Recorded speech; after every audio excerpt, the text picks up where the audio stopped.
ಕರ್ನಾಟಕ ಚಲನಚಿತ್ರ ಇತಿಹಾಸ ಬಂದು 100 ವರ್ಷಗಳು ಪೂರ್ಣಯಿಸಿತು ಸರ್. ಇತ್ತೀಚೆಗೆ 100 years ಕಂಪ್ಲೀಟ್ ಆಯ್ತು ಸರ್ ಇತಿಹಾಸ. ಆ 100 years ಅಲ್ಲಿ ಈ PhD ನಟರ ಮೇಲೆ ಬಂದಿರೋಂಥ 2ನೇ ಕನ್ನಡ PhD ಸರ್ ಇದು. ಈ ಮಗುಗೆ ಎದೆ ಹಾಲು ಕುಡಿಸ್ಬಿಟ್ಟು ಕಾರಲ್ಲಿ ಇಟ್ಕೊಂಡು ಹೋಗಿ ಎಕ್ಸಾಮ್ ಬರ್ದ್ ಕಾರಲ್ಲಿ ಕೂತಿದ್ದೆ. ಅಂದ್ರೆ ಎಕ್ಸಾಮ್ ಬರೆದಿದ್ದೀನಿ, ಆ ಫೋಟೋ ತೋರಿಸ್ತೀನಿ ನಿಮ್ಗೆ. ಎದೆ ಹಾಲು ಸೋರ್ತಾ ಇದೆ, ಮಗು ಅಲ್ಲಿ ಅಳ್ತಾ ಇದೆ ಅನ್ಸುತ್ತೆ, ಅದಕ್ಕೆ ಆ ಫೋಟೋದಲ್ಲೂ ಹಂಗೆ ಬಂದ್ಬಿಟ್ಟಿದೆ. ಓ ಇದೆಂತದ್ರಿ ಸೀರೆ? ಚಿನ್ನದ್ದು ಸರ್.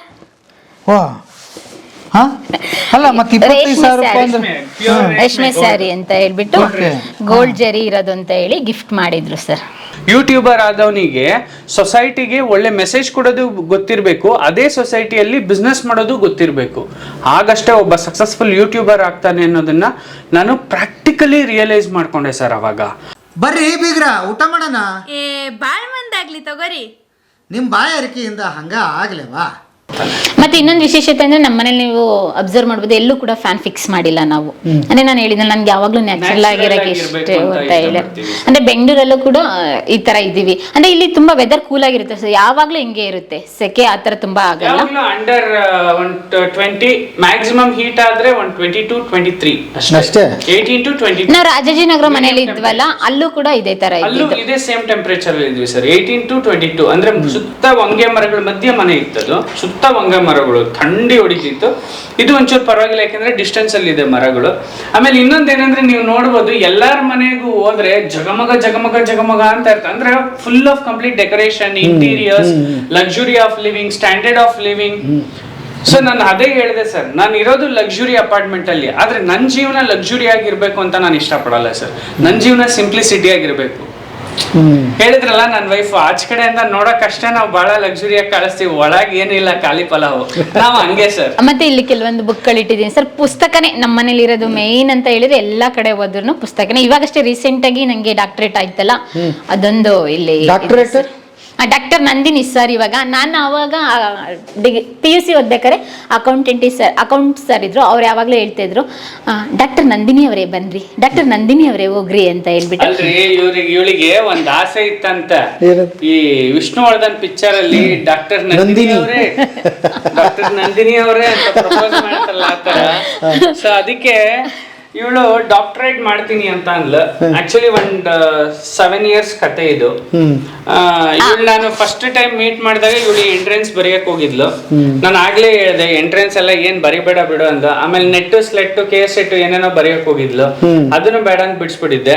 ಇವಳು ನನಗೆ ಹೇಳ್ದಂಗೆ ನನಗ್ ಸ್ಕಿಪ್ ಮಾಡಿ ಹೋಗಿ ನನಗ್ ಗೊತ್ತಿಲ್ದಂಗ್ ಬರ್ದಂತ ಎಕ್ಸಾಮ್ ಅಂದ್ರೆ ಇದೊಂದೇ.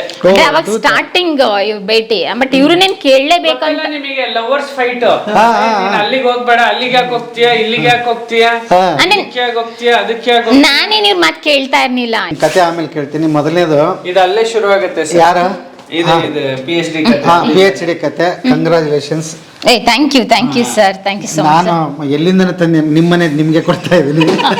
ಇರ್ಲಿ ಸರ್, ಕೊಡೋ ಮನಸ್ಥಿತಿ ಇದ್ರೆ ಸಾಕು, ಎಲ್ಲಿಂದಲಾದ್ರೆ ಏನ್ ಸರ್. ಕತೆ ಈಗ ಗೊತ್ತಾಯ್ತಲ್ಲ, ನಿಜಕ್ಕೂ ಗ್ರೇಟ್ ಆಯ್ತು. ಡಾಕ್ಟರ್ ನಂದಿನಿ ಅವರು ಇನ್ಮೇಲೆ ಅಲ್ವಾ? ಹೌದು, ಆಯ್ತು ಸರ್. ಆಲ್ರೆಡಿ ಯೂನಿವರ್ಸಿಟಿಯಿಂದ ಲೆಟರ್ ಬಂದು 6 months ಆಯ್ತು. ಅಫಿಷಿಯಲ್ ಆಗಿ ಅವಾರ್ಡ್ ನೆಕ್ಸ್ಟ್ ಮಂತ್ 19th ಕೊಡ್ತಾ ಇದ್ದಾರೆ ಸರ್. ಬದುಕಿನ ಬುತ್ತಿ ಕಡೆಯಿಂದ ನಿಮಗೆ ಹೃತ್ಪೂರ್ವಕ ವಂದನೆಗಳು ನಮ್ಮ ವೀಕ್ಷಕರ ಪರವಾಗಿ ಕೂಡ. ಯಾಕೆ ಅಂತ ಹೇಳಿದ್ರೆ, ನಿಮ್ಮ ಕತೆ ಆಲ್ರೆಡಿ ಕೇಳಿದ್ದಾರೆ ಜನ. ಒಂದು ಹಳ್ಳಿಯಿಂದ ಬಂದು ಹುಡುಗಿ ಹೇಗಿತ್ತು ಹೇಗೆಲ್ಲ ಅಂತ ಈ ಮಟ್ಟಿಗೆ ಬೆಳೆದಿದ್ದೀಯಲ್ಲ. ಜೀವನ ಏನೇನು ಬೇಕೋ ಮಾಡ್ತೀವಿ. ಒಬ್ರು ಯೂಟ್ಯೂಬ್ ಮಾಡ್ಬೋದು, ಇನ್ನೊಬ್ರು ಏನೋ ಕೆಲಸ ಮಾಡ್ಬೋದು, ಇನ್ನೊಬ್ರು ಏನೋ ಮಾಡ್ಬೋದು, ಹೊಟ್ಟೆಗಾಯ್ತು. ಬಟ್ ಸಾಧನೆನ ಕೈ ಬಿಟ್ಟಿಲ್ಲ ನೋಡ್ರಿ ನೀವು.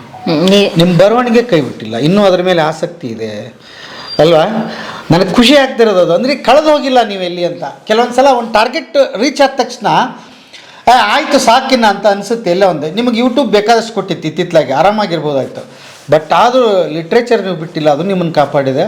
ಪ್ರೌಡ್ ಫೀಲ್ ಆಗ್ತಿದೆ ನಾನು. ಯಾಕೆ ಅಂತ ಹೇಳಿದ್ರೆ ಅದ್ರಲ್ಲಿ ನಮ್ಮ ಕನ್ನಡದವ್ರಿ. ಸರ್, ಇನ್ನೊಂದು ವಿಷಯ ಏನ್ ಗೊತ್ತಾ ಸರ್, ವಿಶೇಷತೆ ನಿಮ್ಮ ವೀಕ್ಷಕರಿಗೆ ಎಲ್ರಿಗೂ ಹೇಳೋಣ, ಹಾಗೆ ನಮ್ಮನ್ನು ನೋಡ್ತಾ ಇರುವಂತ ನಮ್ಮ ಚಾನಲ್ ವೀಕ್ಷಕರಿಗೂ ಹೇಳೋಣ. ನಾವು PhD ಪಡೆದಿರೋದು ಸರ್ ಯಾವುದೋ ಬೇರೆ ರಾಜ್ಯದ, ಬೇರೆ ವ್ಯಕ್ತಿಯ, ಬೇರೆಯ ಸ್ಥಳದ ಮೇಲೆಲ್ಲ. ನಮ್ಮ ಮಣ್ಣಿನ ಮಗ, ನಮ್ಮ ಮಣ್ಣಿನ ನಾಯಕ, ಕಾವೇರಿ ಹೋರಾಟ ಮಾಡಿ ನಮ್ಮ ಮಣ್ಣಿನ ನೀರಿಗಾಗಿ, ನೆಲಕ್ಕಾಗಿ, ಜಲಕ್ಕಾಗಿ ತನ್ನ ಪೊಲಿಟಿಕಲ್ ಕೆರಿಯರ್ ಅನ್ನೇ ತೊರೆದಂತ ವ್ಯಕ್ತಿ, ಧೀಮಂತ ನಾಯಕ. ಆಪತ್ ಬಾಂಧವ ಕನ್ನಡ ಚಲನಚಿತ್ರ ರಂಗದ ಇತಿಹಾಸದ ದಿಗ್ಗಜರು ಅಂತಾನೆ ಫೇಮಸ್.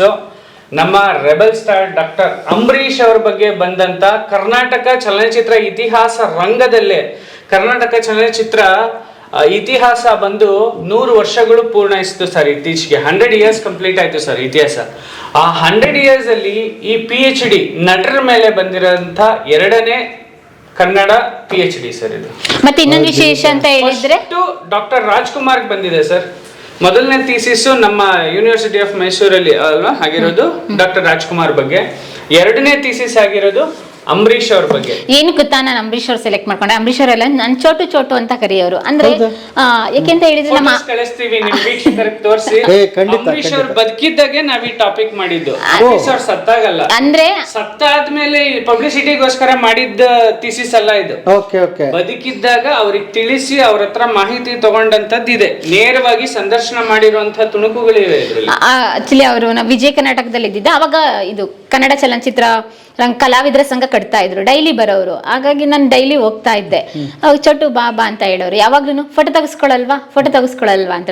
ಸರ್ ನಿಮ್ಮ ಹತ್ರ ಹೆಂಗ್ ಕೇಳಿ ಸರ್ ಅಂತ ಹೇಳಿದ್ರು. ನಂತರ ಒಂದು ಕಂಡೀಷನ್, ನಾನು ಹುಡುಗಿರ ಹತ್ರ ತಪ್ಕೊಂಡು ಫೋಟೋ ತೆಗೆಸ್ಕೊಳ್ಳೋದಂತ ಹೇಳೋರು. ತಮಾಷೆ ಮಾಡೋರು, ಗೊತ್ತಿಲ್ಲ ಅವ್ರು ಹೋಗಿದ್ರು ರೆಬಲ್ ಅಂತ. ಯಾವಾಗ ಬಂದು ಫೋಟೋ ತೆಗೆಸ್ಕೊಳ್ಳೋದು, ನಾನೇನೋ ಫೋಟೋ ತೆಗೆಸ್ಕೊಳ್ಳೋಣ ಯಾಕೆ ಚೊಟ್ಟು ಫೋಟೋನೇ ಕೇಳಲಿಲ್ಲ ಇವತ್ತು ಅಂತ ಹೇಳೋರು. ಹಂಗೆ ಅವ್ರು ಬಂದಾಗೆಲ್ಲ ಫೋಟೋ ತೆಗೆಸ್ಕೊಳ್ತಾ ಇದ್ದೆ. ಕೆಲವೊಂದು ಸ್ಟೋರೀಸ್ ಹೇಳ್ತಾ ಇದ್ರು. ಹಾಗಾಗಿ ನನಗೂ ಇಂಟ್ರೆಸ್ಟ್ ಇತ್ತು. ಅಂಬರೀಷ್ ಮೇಲೆನೆ PhD ಮಾಡಿದ್ದಾಯ್ತು. ಸಿನಿಮಾ ಮತ್ತು ರಾಜಕೀಯ ರಂಗಕ್ಕೆ ಡಾಕ್ಟರ್ ಅಂಬರೀಷ್ ರವರ ಕೊಡುಗೆ ಒಂದು ಅಧ್ಯಯನ. ಪತ್ರಿಕೋದ್ಯಮ ಮತ್ತು ಸಮೂಹ ಸಂವಹನ ವಿಷಯದಲ್ಲಿ PhD ಪದವಿಗಾಗಿ ನೋಂದಾಯಿಸಲು ಮೈಸೂರು ವಿಶ್ವವಿದ್ಯಾನಿಲಯಕ್ಕೆ ಮಂಡಿಸಿದ ಮಹಾಪ್ರಬಂಧ. ಸೊ ಇದು ಇನ್ನ ಹಿಸ್ಟ್ರಿ ಸರ್. ಎಲ್ಲ ಹಿಸ್ಟ್ರಿನೇ ಅಲ್ಲ, ಹಿಸ್ಟ್ರಿ. ಆಕ್ಚುಲಿ ಒಂದು ದೊಡ್ಡ ಸಂಸ್ಥೆ ವಾಣಿಜ್ಯ ಮಂಡಳಿ ಅಂತದ್ದು ಮಾಡ್ಬೇಕಾಗಿರುವಂತ ಕೆಲಸ. ಬಟ್ ನೀವು ಮಾಡಿದಿರಿ, ನಿಜಕ್ಕೂ ಅವ್ರಿಗೆ ಅರ್ಪಣೆ ಆಗಿದೆ. ಅದ್ಭುತ. ಅದು ಬುಕ್ ಅನ್ನು ತಂದಿದೀವಿ. ಸೊ ಇನ್ನ ನೆಕ್ಸ್ಟ್ ಇಯರ್ ಅಲ್ಲಿ 2 ಬುಕ್ ರಿಲೀಸ್ ಆಗತ್ತೆ ನಮ್ದು. ಸೊ ನಂದಿನಿನೇ ಬುಕ್ ಬರೆದಿದ್ದಾರೆ ಈಗ. ಅಂದ್ರೆ ತುಂಬಾ ಪುಸ್ತಕಗಳನ್ನ ಬರೆದಿದ್ದೆ ನಾನು ಟ್ರಾವೆಲಿಂಗ್ ಬಗ್ಗೆ.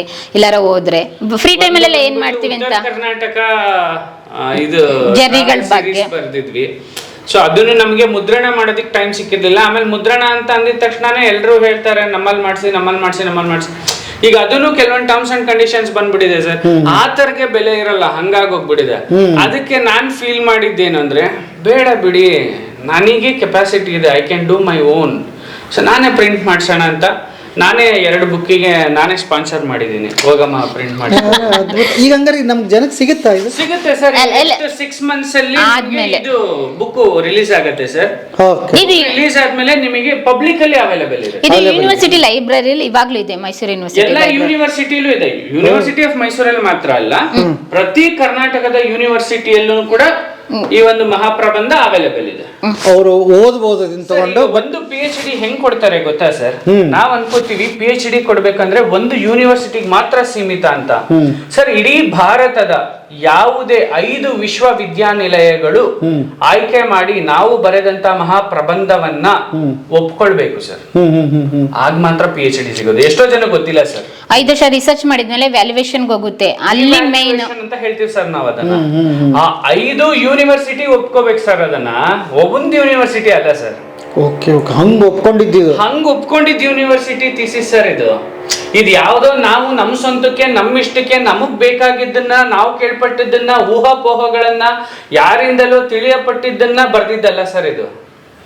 ನಾವು ಖುದ್ದಾಗಿ ಓಡಾಡಿ, ಖುದ್ದಾಗಿ ರಿಸರ್ಚ್ ಮಾಡಿ, ಬದುಕಿದ್ದವ್ರನ್ನ ಕೇಳಿ, ಸತ್ತಿದ್ದವ್ರ ಬಗ್ಗೆ ಕೇಳಿ, ಸತ್ತಾಗ ಅವ್ರ ಒಡನಾಟ ಹೇಗಿತ್ತು ಕೇಳಿ, ಅವ್ರ ಕಷ್ಟ ಸುಖಗಳನ್ನ ಕೇಳಿ, ಅಕ್ಕ ತಂಗಿರ್ನ ಮಾತಾಡ್ಸಿ, ಅಣ್ಣ ತಮ್ಮಂದಿರನ್ನ ಮಾತಾಡ್ಸಿ, ಅಜ್ಜನ್ನ ಮಾತಾಡ್ಸಿ, ಹೆಣ್ಕೊಟ್ಟು ಮಾವ ಸೊಸೆದಿರ್ನ ಮಾತಾಡ್ಸಿ, ಅತ್ತೆನ ಮಾತಾಡ್ಸಿ, ಅವ್ರ ರಿಲೇಷನ್ಗಳನ್ನ ಮಾತಾಡ್ಸಿ, ಅವ್ರು ಎಲ್ಲಿ ಹುಟ್ಟಿದ್ರು ಅಲ್ಲಿಗೆ ಹೋಗಿ, ಅವ್ರು ಹುಟ್ಟಿದ ಮನೆಗೆ ಹೋಗಿ, ಅವ್ರು ಡೆಲಿವರಿ ಆಗಿದ್ದ ಹಾಸ್ಪಿಟ್ಲಿಗೆ ಹೋಗಿ, ಅವ್ರು ಓದಿದ ಸ್ಕೂಲ್ಗೆ ಹೋಗಿ, ಅವ್ರ ಹೆಸರು ಎಲ್ಲೆಲ್ಲಿ ಇಟ್ಟಿದಾರೋ ಅಲ್ಲಿಗೆ ಹೋಗಿ. ಇದು ಮಂಡ್ಯನ ನಾನು 2 ತಿಂಗಳು ಉಳ್ಕೊಂಡಿದ್ದೆ. ನಾಡನ್ನ 2 ತಿಂಗಳು ಸುತ್ತಿದೀವಿ ಸರ್. ಗರ ಗರ ಗರ ಗರ ಗರ ಗರ ಗರ ಗರ ಗರ ಅಂತ ಕಾಲಿಗೆ ಚಕ್ರ ಕಟ್ಕೊಂಡು. ಇದು ದುಡ್ಡಿಗೋಸ್ಕರ ಮಾಡಿದ್ದಲ್ಲ ಸರ್, ಯಾವುದೋ ಕೀರ್ತಿಗೋಸ್ಕರ ಮಾಡಿದ್ದಲ್ಲ ಸರ್, ಯಾರೋ ಅವಾರ್ಡ್ಗೋಸ್ಕರ ಮಾಡಿದ್ದಲ್ಲ ಸರ್. ಇದು ನಮ್ಮ ನಂದಿನಿ ಸಾಹಿತ್ಯ ಲೋಕಕ್ಕೆ ಅವಳು ಇಷ್ಟಪಟ್ಟು ಅವಳು ಆಯ್ಕೆ ಮಾಡಿದಂಥ ಒಂದು ಸಬ್ಜೆಕ್ಟ್. ಎಷ್ಟು ವರ್ಷ ತಗೋತಿದೆ? 7 ವರ್ಷ ಸರ್. 7 ವರ್ಷ. 7 ವರ್ಷ ನೀವು ಅಂದ್ರೆ ಅಂಬರೀಷ್ ಅವ್ರು ಇದ್ದಾಗ 2 ವರ್ಷ, ಆಮೇಲೆ 5 ವರ್ಷ. 5 ವರ್ಷ. ರಿಜಿಸ್ಟ್ರೇಷನ್ ಆಗಿ ನನಗೆ CET ಪಾಸ್ ಆಗಿದ್ದು 2017, ನಂಗೆ ಗೈಡ್ಶಿಪ್ ಸಿಕ್ಕಿದ್ದು 2019, ಪರ್ಮನೆಂಟ್ ರಿಜಿಸ್ಟ್ರೇಷನ್ ಆಗಿದ್ದು 2019 ಎಂಡು.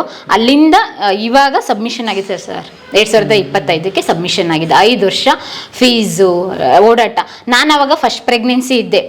ಇವರು PhD ನನಗೆ ಸೆಲೆಕ್ಷನ್ ಆದಾಗ ಗೈಡ್ಶಿಪ್ ಕೊಟ್ಟಾಗ 2 ವರ್ಷ ಕಾಯ್ದಿದ್ದೀನಿ ನಾನು ಗೈಡ್ಶಿಪ್ಪಿಗೆ. ಸರ್ ದೇವರು ನಮಗೆ ಎಂತೆಂತ ಕಷ್ಟ ಕಾಲದಲ್ಲಿ ನಮ್ಮನ್ನ ಪೇಷನ್ಸ್ ಚೆಕ್ ಮಾಡಿದ್ದಾನೆ ಅಂದ್ರೆ, ಎಳೆ ಮಗುನ 15 ದಿನದ ಮಗು ನಮ್ಮ ಭೀಷ್ಮ 15 ಇಲ್ಲ ಒಂದು ವಾರ ಆಗಿತ್ತಲ್ಲ, ಆಗ್ತಾನೆ ನಾವು ಹಾಸ್ಪಿಟ್ಲಿಂದ ಮನೆಗೆ ಬಂದು ನೆಕ್ಸ್ಟ್ ಡೇ ವಾರ ಆಗಿತ್ತ, 8ನೇ ದಿನನೋ 9ನೇ ದಿನ ಸರ್ ಹೆಚ್ಚು ಕಡಿಮೆ. ಎಂತ ಕಷ್ಟದ ಸಮಯ ಅಂದ್ರೆ ಇವಳನ್ನ ಕರ್ಕೊಂಡು ನಾನು ಎಲ್ಗೂ ಹೋಗಂಗಿಲ್ಲ. ಅಂತ ಸಮಯದಲ್ಲೂ ದೇವ್ರು ಎಂತ ಪರೀಕ್ಷೆ ಇಟ್ಟ ಅಂದ್ರೆ, ಒಂದು ಇವಳು PhD ಬೇರೆಯವ್ರಿಗೆ ಬಿಟ್ಕೊಡ್ಬೇಕು, ಇಲ್ಲ ಸರ್ PhD ಬಿಟ್ಕೊಟ್ರೆ ಹೋಯ್ತು ಸರ್, ಅದೇನು ನನ್ನ ಮನೆ ಸೊತ್ತಲ್ಲ, ನಿಮ್ಮನೆ ಸೊತ್ತಲ್ಲ, ಇವ್ರ ಮನೆ ಸೊತ್ತಲ್ಲ ಅದು ಸರ್. PhD ಮತ್ತೆ ಇವಳು ತಗೊಂಡು ಎಕ್ಸಾಮ್ ತಗೊಂಡು ಬರ್ದು ಪಾಸ್ ಆಗಿ ರಿಸಲ್ಟ್ ಬಂದು ಮಾಡ್ಬೇಕಂದ್ರೆ ಮತ್ತೆ 3 ವರ್ಷ ಮುಂದಕ್ಕೆ ಹೊರಟೋಯ್ತು. ನಮ್ಮ ಜೀವನದಲ್ಲಿ 3 ವರ್ಷಕ್ಕೆ ಎಷ್ಟು ವ್ಯಾಲ್ಯೂ ಇದೆ ಗೊತ್ತಾ ಸರ್? ನೀವು ಬೆಲೆ ಕಟ್ಟಕ್ಕಾಗಲ್ಲ, ಅಷ್ಟು ವ್ಯಾಲ್ಯೂ ಇದೆ ಸರ್ ಟೈಮಿಗೆ. ಅಂದ್ರೆ ಎಲಿಜಿಬಲ್ ಗೊತ್ತಾಗಿದ್ದು ಯಾವಾಗ ಗೊತ್ತಾ ಸರ್, ಲೈಫ್ ಅಲ್ಲಿ ಟೈಮಿಗೆ ವ್ಯಾಲ್ಯೂ ಇದೆ ಅಂತ ಇಂಥ ಸಮಯಗಳಲ್ಲಿ. ಅಂದ್ರೆ ಎಲಿಜಿಬಲ್ ಟೆಸ್ಟ್ ಪಾಸ್ ಮಾಡ್ಲೇಬೇಕು ಸರ್ PhDಗೆ. ನಾನು ಹೆಂಗೆ ಮಾಸ್ಟರ್ ಡಿಗ್ರಿಗೆ ಪಾಸ್ ಮಾಡ್ಬೇಕಿತ್ತು, ಹಂಗೆ ಇದಕ್ಕೆ PhD CETಗೆ ಪಾಸ್ ಮಾಡ್ಬೇಕಿತ್ತು. ಅದಲ್ಲಿ ಪಾಸ್ ಆಯ್ತು ನಂದು, ಆದ್ರೆ ಗೈಡ್ಶಿಪ್ ಸಿಕ್ಕಿರ್ಲಿಲ್ಲ. ಗೈಡಿಗೋಸ್ಕರ ನಾನು ವೆಯ್ಟ್ ಮಾಡ್ತಿದ್ದೆ, 2 ವರ್ಷ ವೆಯ್ಟ್ ಮಾಡಿದೆ. 16 ಪಾಸ್ ಆದ್ರು 18 ಗಂಟೆ ವೆಯ್ಟ್ ಮಾಡಿದೆ. ನಂಗೆ ವಿಜಯ ಕರ್ನಾಟಕದಲ್ಲಿ ಸ್ಯಾಟರ್ಡೆ ಒಂದಿನ ಅಷ್ಟೇ ರಜಾ, ಇನ್ನು ಎಲ್ಲ ವೀಕ್ ಆಫ್ ಅಂತ ಇದ್ದಿದ್ದು ಸ್ಯಾಟರ್ಡೆ ಒಂದಿನ, ಇನ್ನೆಲ್ಲ ರೆಗ್ಯುಲರ್ ಆಗಿ ಇದ್ದೆ. ನಾನು ವರ್ಕಿಂಗ್ ಅವರ್ಸ್ ಇದ್ದಿದ್ದು 9 to 4 ಮಾರ್ನಿಂಗ್ 9 ಗಂಟೆಯಿಂದ ಸಂಜೆ 4 ಗಂಟೆ ತನಕ. ನನ್ನ ದೃಷ್ಟಕ್ಕೆ ಅಲ್ಲಿ PhD ಸಿಕ್ಕಾದ್ಮೇಲೆ ಎಲ್ಲ ಕ್ಲಾಸ್ಗಳು ಸ್ಯಾಟರ್ಡೆ ಇಟ್ಬಿಟ್ರು. ಯಾಕೆಂದರೆ ರೆಗ್ಯುಲರ್ ಆಗಿ ನಾವು ಕೋರ್ಸ್ ವರ್ಕ್ ಮಾಡಬೇಕಾಗುತ್ತೆ 6 ತಿಂಗಳು. ವಾರ ಎಲ್ಲ ಮಾಡೋದನ್ನೆಲ್ಲ ಸ್ಯಾಟರ್ಡೆ ಮತ್ತು ಸಂಡೇ ಅಲ್ಲಿ ಮಾಡ್ತಾರೆ ಕ್ಲಾಸ್ಗಳನ್ನ, ಅದನ್ನು ಅಟೆಂಡ್ ಮಾಡಬೇಕು. 72% ಕಂಪಲ್ಸರಿ ಅಟೆಂಡೆನ್ಸ್ ಇರಬೇಕಿತ್ತು. ಆವಾಗ ನಾನು ಪ್ರೆಗ್ನೆಂಟು, 3 ತಿಂಗಳು ಏನೋ ಪ್ರೆಗ್ನೆಂಟು. ಆವಾಗಲೂ ರೆಗ್ಯುಲರಾಗಿ ವಾಮಿಟಿಂಗು, ನನಗೆ ವಾಮಿಟ್ ಇಲ್ಲಿಂದ ಹೋಗೋದು ಆಕಾಶ್ ಕೂರಿಸ್ಕೊಂಡು ನನ್ನ ಕಾರಲ್ಲಿ ಫುಲ್ ವಾಮಿಟ್ ಮಾಡೋದು, ಅಲ್ಲಿಂದ ಆಕಾಶ್ ರಿಟರ್ನ್ ಕರ್ಕೊಂಬರೋದು. ಫುಲ್ ನನ್ನ ಜರ್ನಿ ಎಲ್ಲ PhD ಎಂಟ್ರೆನ್ಸ್ ಎಕ್ಸಾಮಿಂದ ಆದಮೇಲೆ ನಾನು ಯಾವಾಗ ಅಡ್ಮಿಷನ್ ಆದೆ, ಆವಾಗ ಟೆಂಪ್ರರಿ ಅಡ್ಮಿಷನ್ ಆಗಿ ಕೋರ್ಸ್ ವರ್ಕಲ್ಲಿ ಪಾಸ್ ಆಗಬೇಕು, ಇನ್ನೂ ನಮಗೆ ಸೆಲೆಕ್ಷನ್ ಆಗಬೇಕು ಅಂತ ಹೇಳಿದರೆ ಆ 6 ಮಂತ್ ಹೆಂಗಿತ್ತು ಅಂತ ಹೇಳಿದ್ರೆ ತುಂಬ ಕ್ರಿಟಿಕಲ್ ಆಗಿತ್ತು. ಮತ್ತೆ ರೆಸ್ಟ್ ಮಾಡೋಂಗಿಲ್ಲ, ಮತ್ತೆ ಭಾನುವಾರ ಬಾ, ಮತ್ತೆ ಆಫೀಸ್ ವರ್ಕಿಗೆ ಹೋಗು, ಮತ್ತೆ ಬಾ, ನಾನೇ ಮಾಡ್ಕೊಬೇಕು, ನಾನೇ ಇದು ಮಾಡಬೇಕು. ಒಬ್ಬೊಬ್ಬ ಅದೆಂತ ಹಾರಿಬಲ್ ಆಗಿತ್ತು. ಅಂತೂ ಇಂತೂ ಮುಗಿಸ್ಬಿಟ್ಟೆ ಸರ್. ಅಷ್ಟು ಕಷ್ಟ ಇದ್ರು ಕೂಡ ಆಕಾಶ್ ಅವರು ಸಪೋರ್ಟ್ ಆಗಿದ್ರು ಆ ಟೈಮಲ್ಲಿ. ಅಂದರೆ ಅವರೆಲ್ಲ ಕೆಲಸ ಬಿಟ್ಟು ಬಂದು ನನ್ನನ್ನು ಕಾರಲ್ಲಿ ಕರ್ಕೊಂಡೋಗಿ ಕಾರಲ್ಲಿ ಕರ್ಕೊಬಂದು ಎಷ್ಟೋ ಸಲ ಕಾರಲ್ಲೇ ವಾಮಿಟ್ ಮಾಡ್ಕೊಂಡಿದ್ದೆ. ಯಾಕಂದರೆ ಪ್ರೆಗ್ನೆನ್ಸಿಲಿ ವಾಮಿಟಿಂಗ್ ಅನ್ನೋದು ತುಂಬ ಜಾಸ್ತಿ ಇತ್ತು, ಟ್ರಾವೆಲಿಂಗ್ ಮಾಡಬೇಕಾದ್ರೆ ತುಂಬ ಜಾಸ್ತಿ ಇತ್ತು ಇನ್ನೂ ಕೂಡ. ಹಂಗಾಗಿ ವಾಮಿಟ್ ಎಲ್ಲ ಬಾಚಾಕೊಂಡು ಇದು ಮಾಡೋರು. ನಮ್ಮ ಫ್ರೆಂಡ್ಸ್ ಎಲ್ಲ ರೇಗ್ಸೋರಲ್ಲಿ ಹೋದಾಗ ಆಹಾ ಎಂಥ ಗಂಡನ್ನ ಪಡ್ಕೊಂಡಿದ್ದೀಯಪ್ಪ ಅಂತ ಹೇಳ್ಬಿಟ್ಟು ಸುಮ್ಮನಿರೋ ಅಂತ ಹೇಳ್ತಾ ಇದ್ದೆ. ಹಂಗೆ ಏನು ಎಕ್ಸಾಮ್ ಕೋರ್ಸ್ ವರ್ಕ್ ಮುಗೀತು, ಟೆಂಪ್ರರಿ ಎಕ್ಸಾಮ್ದು ಏನು ಬರದೆ, ಆಮೇಲೆ ಮತ್ತೆ ಇನ್ನು ಪ್ರಾಕ್ಟಿಕಲ್ ಎಕ್ಸಾಮ್ ಇತ್ತು, ಡೆಲಿವರಿ ಆಯಿತು. ಓಕೆ ಅಂತ ಹೇಳಿದೆ. ಆವಾಗ ಆಕಾಶ್ ಬಂದಿದ್ದು 1 ವಾರಕ್ಕೆ ಕರ್ಕೊಂಡು ಹೋಗ್ಬೇಕು. ಡೆಲಿವರಿ ಆಯ್ತು ಸರ್. ನೆಕ್ಸ್ಟ್ ಡೇ ಒಂದು 7 days ಹಾಸ್ಪಿಟ್ಲಲ್ಲಿ ಇದ್ವಿ. 8th ಡೇ ಮನೆಗೆ ಬಂದ್ವಿ. ನಾವು ಎಕ್ಸಾಮ್ನೇ ಮರ್ತ್ಬಿಟ್ಟಿದ್ದೀವಿ. ಈ PhD ಕತೆ ಯಾಕೆ ಹೇಳ್ತಿದ್ದೀನಿ ಅಂದರೆ, ಎಷ್ಟೋ ಜನ ಅನ್ಕೋತಾರೆ ಸರ್ ಇವತ್ತು ಡಾಕ್ಟ್ರೇಟ್ ಅನ್ನೋದು ಹೆಂಗಾಗಿದೆ ಅಂತಂದರೆ, 20,000 ಕೊಟ್ಟರೆ ನಿಮಗೆ ನಾನು ನಾಳೆ ಡಾಕ್ಟ್ರೇಟ್ ಕೊಡಿಸ್ತೀನಿ ಬನ್ನಿ, ಗೌರವ ಡಾಕ್ಟ್ರೇಟ್. ಹಾಗಾಗಿ ಈ ಡಾಕ್ಟ್ರೇಟಿಗೂ ಕೂಡ ಜನ ಕಂಪ್ಯಾರಿಸನ್ ಮಾಡಿ ಇದಕ್ಕೆ ವ್ಯಾಲ್ಯೂ ಇಲ್ದಂಗೆ ಮಾಡ್ಬಿಟ್ಟಾರೆ. ಇವತ್ತು ಯಾವ್ದಾರ ಯೂಟ್ಯೂಬರಿಗೆ ಡಾಕ್ಟ್ರೇಟ್ ಬಂತು ಅಂತ ಇಟ್ಕೊಳ್ರಿ, ಅವ್ರ ಕಾಮೆಂಟ್ ಹೆಂಗಿರ್ತದೆ ಗೊತ್ತಾ? ಕಾಮೆಂಟ್ ಸೆಕ್ಷನ್ ಓಪನ್ ಮಾಡಿ ನೋಡಿದ್ರೆ, ಬಾರ್ಲೆ ನಾನು ನಾಳೆ ಪೀಸ್ ಯೂನಿವರ್ಸಿಟಿಯಲ್ಲಿ 25,000 ಕೊಡ್ಸಿದ್ರೆ ನಾನು ಕೊಡಿಸ್ತೀನಿ ಅನ್ನೋ ಲೆಕ್ಕಕ್ಕೆ ಬಂದ್ಬಿಟ್ಟಿದೆ. ಆದ್ರೆ ಈ PhD ತಗೋಬೇಕಾದ್ರೆ ನಮ್ಮ ಸ್ಟ್ರಗಲ್ ಹೆಂಗಿತ್ತು ಅನ್ನೋ ಕತೆ ಇದು ಸರ್. ನಮ್ಮ ಸ್ಟ್ರಗಲ್ ಇದು. ಯಾಕೆಂದ್ರೆ ನೀವು ಯೋಚನೆ ಮಾಡಿ ಸರ್, ಇವಾಗ ನೀವು ಆಲ್ರೆಡಿ ನಮ್ಮ ಏಜನ್ ಪಾಸ್ ಮಾಡಿ ಮುಂದಕ್ಕೆ ಬಂದ್ಬಿಟ್ಟಿದ್ದೀರ. ನಿಮ್ಮ ಮಿಸ್ಸಸ್ಸು 8 ದಿನ ಮಗು ಡೆಲಿವರಿ ಆದ್ಮೇಲೆ ಹೆಂಗಿದ್ರು? ಸಾಧ್ಯವೇ ಇಲ್ಲ. ಅದು ನಂದು C-section. 9ನೇ ದಿನ C-section ಡೆಲಿವರಿ ಆದ್ರೂ ಕೂಡ ಮಗುಗೆ ಎದೆ ಹಾಲು ಕುಡಿಸ್ಬಿಟ್ಟು ಕಾರಲ್ಲಿ ಇಟ್ಕೊಂಡು ಹೋಗಿ ಎಕ್ಸಾಮ್ ಬರ್ದ್ ಬಂದು ಕಾರಲ್ಲಿ ಕೂತಿದ್ರು. ಅಂದ್ರೆ ಎಕ್ಸಾಮ್ ಬರೆದಿದ್ದೀನಿ, ಆ ಫೋಟೋ ತೋರಿಸ್ತೀನಿ ನಿಮ್ಗೆ. ಎದೆ ಹಾಲು ಸೋರ್ತಾ ಇದೆ, ಮಗು ಅಲ್ಲಿ ಅಳ್ತಾ ಇದೆ ಅನ್ಸುತ್ತೆ, ಅದಕ್ಕೆ ಆ ಫೋಟೋದಲ್ಲೂ ಹಂಗೆ ಬಂದ್ಬಿಟ್ಟಿದೆ. ಹಂಗೆ ಪ್ರಾಕ್ಟಿಕಲ್ ಎಕ್ಸಾಮ್ ಅದು ಎಲ್ಲ ಇರುತ್ತೆ. ಥಿಯರಿ ಎಕ್ಸಾಮ್ ಮುಗಿದ್ಮೇಲೆ ಪ್ರಾಕ್ಟಿಕಲ್ ಎಕ್ಸಾಮ್ ಇರುತ್ತೆ, ಆಮೇಲೆ ಮತ್ತೆ ರಿಸಲ್ಟ್ ಬರುತ್ತೆ. ಅದಾದ್ಮೇಲೆ ನಮ್ದು ಒರಿಜಿನಲ್ ರಿಸರ್ಚ್ ಸ್ಟಾರ್ಟ್ ಆಗುತ್ತೆ. ಪ್ರತಿಯೊಂದು ಹಂತದಲ್ಲೂ ನಾವ್ ಇವತ್ತು ಎಷ್ಟೆಲ್ಲ ಮುಂದಕ್ಕೆ ಬಂದು ಇವತ್ತು ಜನ ಏನೆಲ್ಲ ನೋಡ್ತಾರಲ್ಲ, ನಾವು ಮಾತಾಡ್ಬೇಕಾರೆ ಕಾಮೆಂಟ್ ಮಾಡ್ತಾರೆ, ಇನ್ನೊಂದು ಮಾಡ್ತಾರೆ, ಚಪ್ಪಾಳೆ ಹೊಡಿತಾರೆ, ನೀವು ಅಷ್ಟೊಂದು ಇನ್ಸ್ಪಿರೇಷನ್ ಆಗಿ ಮಾತಾಡ್ತೀರಾ, ಅಷ್ಟೊಂದು ಮೋಟಿವೇಶನ್ ಕೊಡ್ತೀರಾ, ನಿಮ್ಗೆ ಅಷ್ಟೊಂದು ನಾಲೆಡ್ಜ್ ಇದೆ, ಹೇಗಿದೆಲ್ಲ ಸಾಧ್ಯ, ಹೆಂಗೆ ತಿಳ್ಕೊಂಡ್ರಿ? ನೆನ್ನೆ ನೈಟು ಒಬ್ರು ಒಂದಷ್ಟು ಜನ ಯೂಟ್ಯೂಬರ್ಸ್ ಬಂದಿದ್ರು, ಅವರು ಅದೇ ಕೇಳ್ತಿದ್ರು, ಏನ್ ಗುರು ಎಲ್ಲದ್ರ ಬಗ್ಗೆ ಮಾತಾಡ್ತೀವಿ, ಎಲ್ಲದ್ರ ಬಗ್ಗೆ ತಿಳ್ಕೊಂತೀವಿ, ಎಲ್ಲದ್ರ ಬಗ್ಗೆ ಗೊತ್ತು, ಹೆಂಗ್ ಸಾಧ್ಯ ಇದು? Sir, it's my journey sir, it's my life experience. ನಾನು ಯಾವುದೇ ಬುಕ್ಕನ್ನು ನೋಡಿ ಅಥವಾ ಇನ್ನೊಬ್ರು ಹೇಳೋದ್ ಕೇಳಿ ಮಕ್ಕಿ ನಾನು ಹೇಳೋದಲ್ಲ. ನನ್ನ ಜೀವನದಲ್ಲಿ ಅಷ್ಟು ಅಗಾಧವಾದ ಅನುಭವ ಆಗ್ಬಿಟ್ಟಿದೆ. ಯಾಕೆಂದ್ರೆ ಇಷ್ಟೆಲ್ಲ ಸ್ಟ್ರಗಲ್ ಮಾಡಿದ್ದೀವಿ. ಅವಾಗ ನಮಗೆ ಗೊತ್ತಿರತ್ತೆ ನಾವು ಬೇಬಿನ ಹೆಂಗೆ ಕೇರ್ ಮಾಡಬೇಕು, ತಾಯಿನ ಹೇಗೆ ಕೇರ್ ಮಾಡಬೇಕು, ಎದೆ ಹಾಲು ಸೋರ್ತಾ ಇದೆ ಯಾಕೆ, ಮತ್ತೆ ಅವ್ನ ಕರ್ಕೊಬರ್ಬೇಕು, ಹಾಲು ಕುಡಿಸ್ಬೇಕು, ಮತ್ತೆ 1 hour ಬಿಟ್ಟು ಎಕ್ಸಾಮ್ ಹಾಲಿಗೆ ಕರ್ಕೊಂಡು ಹೋಗ್ಬಿಡ್ಬೇಕು. ಬಹಳ ಕಷ್ಟಪಟ್ವಿ ಸರ್. ಇಲ್ಲ ಅಂದ್ರೆ ನಾವು ಆ ಸೀಟ್ನ ಬಿಟ್ಕೊಡ್ಬೇಕಿತ್ತು, ಇವತ್ತು ಈ PhD ಬರ್ತಿರ್ಲಿಲ್ಲ ನಮಗೆ. ಅಂದ್ರೆ ಗೌರ್ಮೆಂಟ್ ಯೂನಿವರ್ಸಿಟಿಲಿ PhD ಸಿಗೋದು ತುಂಬಾ ಕಷ್ಟ ಸರ್. ಎಲಿಜಿಬಲ್ ಟೆಸ್ಟ್ ಯೂನಿವರ್ಸಿಟಿಗಳಲ್ಲಿ ನಿಮ್ಮ ಹತ್ರ 5 ಲಕ್ಷ ಇದೆಯಾ, ಸಿಕ್ಬಿಡುತ್ತೆ. ಪ್ರೈವೇಟ್ ಯೂನಿವರ್ಸಿಟಿ ಲೆಕ್ಕ ಬೇರೆ. ನೀವು ಧಾರವಾಡಲ್ಲಿ ತಗೊಳ್ಳಿ, ನೋಡ್ತೀನಿ, ಆಗಲ್ಲ. ಕರ್ನಾಟಕ ಯೂನಿವರ್ಸಿಟಿ ಚಾನ್ಸೇ ಇಲ್ಲ.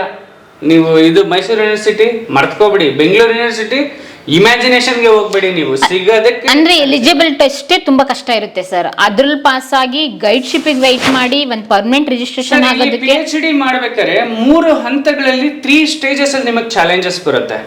ಫಸ್ಟ್ ಸ್ಟೇಜ್ ಆಫ್ ಚಾಲೆಂಜ್, ನೀವು PhD ಆಗಿ ಪ್ರಿಪೇರ್ ಆಗಬೇಕು, ಫಸ್ಟ್ ಚಾಲೆಂಜ್. ಸೆಕೆಂಡ್ ಚಾಲೆಂಜ್, ನೀವು ಪ್ರಿಪೇರ್ ಆಗಿದ್ದನ್ನ ಥರೋಲಿ ನೀವು ಎಕ್ಸಾಮ್ ಪಾಸ್ ಮಾಡಬೇಕು, ಅದು ಅವ್ರ ಅಗ್ರಿಗೇಟ್ ಆಫ್ ಪರ್ಸೆಂಟೇಜ್ ಅಲ್ಲಿ ಸೆಕೆಂಡ್. ಅಂಡ್ ಥರ್ಡ್ ಚಾಲೆಂಜ್ ನಿಮಗೆ ಬರುತ್ತೆ, ನೀವು ಪಾಸ್ ಆದ್ಮೇಲೆ ನಿಮಗೆ ಯಾವನಾದ್ರೂ ನಂಬಿಕೆ ಇಟ್ಟು ನಿಮಗೆ ಗೈಡ್ಶಿಪ್ ಕೊಡ್ಬೇಕಲ್ಲ, ದಟ್ ಈಸ್ ಸೋ ಇಂಪಾರ್ಟೆಂಟ್. ಆ ಪಾರ್ಟ್ ಇಂಪಾರ್ಟೆಂಟ್. ನೀವು ಈ ಎರಡನ್ನೂ ಮಾಡ್ಬಿಡ್ತೀರಾ, ಇದೆರಡು ನಿಮ್ಮ ಮೇಲೆ ಡಿಪೆಂಡ್ ಆಗಿರುತ್ತೆ, ನಿಮ್ಮ ಮನಸ್ಥಿತಿ ಮೇಲೆ ಡಿಪೆಂಡ್ ಆಗಿರುತ್ತೆ. ಗೈಡ್ಶಿಪ್ ಕೊಡೋದಿದೆಯಲ್ಲ, ಯಾಕೆ ನೀವು ಅದನ್ನ ಆಯ್ಕೆ ಮಾಡ್ಕೊಂಡಿದ್ದು? ಯಾವ್ದನ್ನ ಸರ್? ಅಂಬರೀಷ್ ಅವರು. ಅಂದ್ರೆ ಅಂಬರೀಷ್ ಅವರು ಮುಂಚೆಯಿಂದಲೂ ರೇಗಿಸ್ತಾ ಇದ್ರು ನನಗೆ, ಏನು ಇಷ್ಟೊಂದೆಲ್ಲ ಆರ್ಟಿಕಲ್ ಬರ್ತೀರ, ಡೈಲಿ ನಿಂದೆ ಬರುತ್ತಲ್ಲ, ನಂದಿನಿ ಗೌಡ ನಂದು ಅಂತಲೇ, ಏನು ನೀನು ಅಷ್ಟೊಂದು ರೈಟರಾ, ಹಂಗ ನಂದೊಂದು ಬುಕ್ ಬರೀತೀಯಾ? ಸುಮ್ಮನೆ ತಮಾಷೆಗೆ ಹಂಗೆ ಇದ್ ಮಾಡೋರು ಸರ್. ಬರೆಯೋಣಂತೆ ಬಿಡಿ ಸರ್. ಕೇಳಿದ್ರೆ ಈ ಕಾನ್ವರ್ಸೇಷನ್ ಕೇಳಿದ್ರೆ ಆಡಿಯನ್ಸ್ ಹೆಂಗ ಅನ್ಸುತ್ತೆ, ಏನ್ ಈ ಹುಡುಗಿ ಇಷ್ಟೊಂದು ಲೈಟ್ ಆಗಿ ಅಂಬರೀಷ್ ಬಗ್ಗೆ ಮಾತಾಡ್ತಾರೆ. ಸರ್, ಆಕ್ಚುಲಿ ಯಾರಿಗೂ ಗೊತ್ತಿಲ್ಲ ಅನ್ಸುತ್ತೆ, ಅಂಬರೀಷ್ ಅವರು ಅಂಬಿ ಭವನ ಅಂತ ಇವತ್ತೇನ್ ನಿರ್ಮಾಣ ಮಾಡಿದ್ದಾರೆ, ಕಲಾವಿದರ ಸಂಘ ಕಲಾವಿದರ ಭವನ ಅಂತ ಹೇಳಿ ಚಾಮರಾಜಪೇಟೆಯಲ್ಲಿ. ಆ ಬಿಲ್ಡಿಂಗ್ ಪಾಯ ಹಾಕೋದ್ರಿಂದ ಹಿಡಿದು ಬಿಲ್ಡಿಂಗ್ ಪೇಂಟ್ ಆಗೋವರೆಗೂ ಆ ಮನುಷ್ಯ ನಿಂತ್ಕೊಂಡ್ ಮಾಡಿದ ಜಾಗ ಅದು. ಹೌದು. ಆ ಮನುಷ್ಯ ನಿಂತ್ಕೊಂತಿದ್ದ ಜಾಗದಿಂದ ಕೇವಲ 10 ಅಡಿ ಡಿಸ್ಟೆನ್ಸ್ ಅಲ್ಲಿ ನನ್ನ ಆಫೀಸು, ಅಂದ್ರೆ ನಂದಿನಿ ಕೂರ್ತಿದ್ದ ಜಾಗ. ಅವ್ರಿಗೆ ಹಿಂಗ್ ನೋಡಿ ಹಿಂಗ್ ಹಾಯ್ ಮಾಡಿದ್ರೆ ಇವಳಿಗೆ ನೋಡಿ ಹಿಂಗ್ ಹಾಯ್ ಮಾಡೋರು. ಅದು ನನ್ನ ಯಾವಾಗ್ಲೂ ಚೋಟು ಅಂತ ಕರೆಯೋರಲ್ಲ. ಏನು ಇಷ್ಟೊಂದು ಎಲ್ಲಿ ನೋಡ್ರಿ ನಿಂದೆ ಬರುತ್ತಲ್ಲ, ಏನು ನಂದೇನಾರ ಬುಕ್ ಬರೀತೀಯಾ ಇಲ್ವಾ? ಬರೆಯೋಣಂತೆ ಬಿಡಿ ಸರ್ ಅಂತ ಹೇಳ್ತಿದ್ದೆ. ಸರ್ ಅಂತಲೇ ಮಾತಾಡಿಸಿದ್ದೆ. ನಿಜನಾ ಅಥವಾ ಕಲರ್ ಕಾಗೇನಾ ಅಂತ ಹೇಳೋರು. ಇಲ್ಲ ಬರೀತೀನಂತೆ ಬಿಡಿ ಸರ್ ಅಂತ. ನೋಡ್ತೀನಿ ಅಂತ ಹೇಳೋರು. ಹಂಗಾಗಿ ಅಲ್ಲಿಂದ ಇಂಟ್ರೆಸ್ಟ್ ಇತ್ತು. ಕೆಲವೊಂದು ವಿಚಾರಗಳನ್ನ ಅವ್ರು ಹೇಳ್ತಾ ಇದ್ರು, ಅದನ್ನೆಲ್ಲ ಇಲ್ಲಿ ಇನ್ಕ್ಲೂಡ್ ಮಾಡಿದೀನಿ. ಎಲ್ಲಿ ಸಿಗದ ಒಂದಿಷ್ಟು ವಿಷಯಗಳಿದೆಯಾ? ಇದೆ. ನೋಡಿ ಸರ್, ಇವತ್ತು ನೀವು ಹೇಳಿದ್ರಲ್ವಾ, ಇದು ಎಲ್ಲೂ ಸಿಗದಲ್ಲೇ ಇರುವಂತಹ ವಿಷಯಗಳಿದೆ ಅಂತ ಹೇಳಿ. ಹೇಗ್ ಹೇಳ್ಬೋದು ಗೊತ್ತಾ ನಾನು ಅದನ್ನ? ಈಗ ನನ್ನಷ್ಟಕ್ಕೆ ನಾನು ಏನ್ ಬೇಕಾದ್ರೂ ಹೇಳ್ಬೋದು, ಬಟ್ ಆದ್ರೆ ಟೆಕ್ನಿಕಲ್ ಆಗಿ ಹೇಳ್ಬೇಕು ಅಂದ್ರೆ ನಿಮ್ಗೊಂದು ಕಾನ್ಸೆಪ್ಟ್ ಹೇಳ್ತೀನಿ ಕೇಳಿ. ಒಂದು PhD ಒಂದು ಯೂನಿವರ್ಸಿಟಿ PhD ಕೊಡೋದಕ್ಕಿಂತ ಮುಂಚೆ ಆ ಬುಕ್ಕನ್ನ 5 ಯೂನಿವರ್ಸಿಟಿಗಳಲ್ಲಿ ಚೆಕ್ ಮಾಡಿರುತ್ತೆ. ಟಾಪ್ ಪ್ರೊಫೆಸರ್ಸ್ ಇವ್ಯಾಲ್ಯೂಯೇಟ್ ಮಾಡಿರ್ತಾರೆ. 5 ಯೂನಿವರ್ಸಿಟಿನೂ ಒಪ್ಕೋಬೇಕು. First point. ಯಾರಾದ್ರೂ ಎಲ್ಲಾದ್ರೂ ಈ ಪಾಯಿಂಟ್ ಬಂದಿದ್ ಗೊತ್ತಾದ್ರೆ ಒಪ್ಕೊಳ್ಳಲ್ಲ.